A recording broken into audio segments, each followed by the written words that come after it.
នេះជាទីតាំងដីដែលល្អបំផុតនិងមានតែមួយគត់នៅក្នុងទីក្រុងភ្នំពេញស្ថិតនៅទិសខាងត្បូងក្នុងខណ្ឌដង្កោដីអភិវឌ្ឍមួយនេះជាប្រភេទដីដុះដែលមានទំហំសរុប 62,000 ម៉ែត្រការ៉េមានទឹកស្ទឹងធម្មជាតិព័ទ្ធជុំវិញប្រវែង 700 ម៉ែត្រដែលបង្កើតនូវអារម្មណ៍ហាក់ដូចជានៅលើកោះឯកជនមួយអញ្ចឹងជាប្រភេទដីប្លង់រឹងនិងពោពេញទៅដោយសក្តានុពលតំបន់ទិសខាងត្បូងនៃទីក្រុងភ្នំពេញមានការអភិវឌ្ឍគួរឲ្យកត់សម្គាល់ពិសេសក្នុងពេលបច្ចុប្បន្ននិងពេលអនាគតទីតាំងដ៏ល្អប្រណិតមួយនេះគឺស្ថិតនៅត្រឹមតែ10នាទីប៉ុណ្ណោះពីមហាវិថីសម្ដេចហ៊ុនសែនដែលជាច្រកអន្តរជាតិ10នាទីពីអាកាសយានដ្ឋានអន្តរជាតិតេជោ20នាទីទៅកាន់តំបន់ស្ទឹងមានជ័យនិង20នាទីទៅកាន់តំបន់បឹងកេងកងមិនត្រឹមតែប៉ុណ្ណោះទីតាំងមួយនេះមានផ្លូវតូចធំខ្វែងខ្វាត់ចេញចូលជាច្រើនព័ទ្ធជុំវិញទៅដោយគម្រោងបរិយាថ្មីផ្សារទំនើបសហគមន៍លំនៅឋានហេដ្ឋារចនាសម្ព័ន្ធនិងតំបន់អភិវឌ្ឍន៍នានាដែលកំពុងលេចរូបរាងឡើង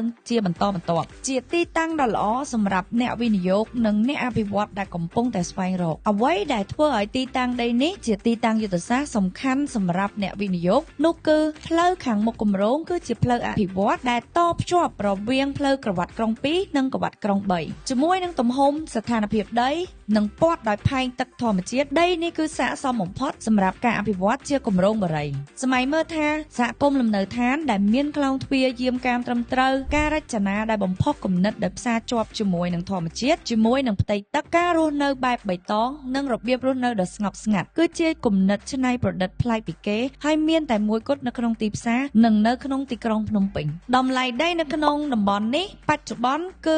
$200ក្នុង1ម៉ែត្រការ៉េប៉ុន្តែសម្រាប់ដីនេះវិញតម្លៃពិសេសដែលលក់ត្រឹមតែ$168ក្នុង1ម៉ែត្រការ៉េតែប៉ុណ្ណោះហើយនេះគឺជាឱកាសដ៏ល្អបំផុតសម្រាប់អ្នកអភិវឌ្ឍអ្នកវិនិយោគដីធ្លីរយៈពេលវែងដៃគូវិនិយោគរួមព្រោះតំបន់ភាគខាងត្បូងគឺជាចម្ពោះថ្មីនៃការរីកចម្រើនទីតាំងដីនេះគឺជាទីតាំងដ៏កម្រដែលស្ទើរតែគ្មានទីតាំងទី2នៅក្នុងទីក្រុងភ្នំពេញដីដែលជាទីតាំងយុទ្ធសាស្ត្រដីដែលនឹងក្លាយទៅជាគម្រោងកេរដំណែលនេះហើយគឺជាឱកាសសម្រាប់អ្នកវិនិយោគវៃឆ្លាត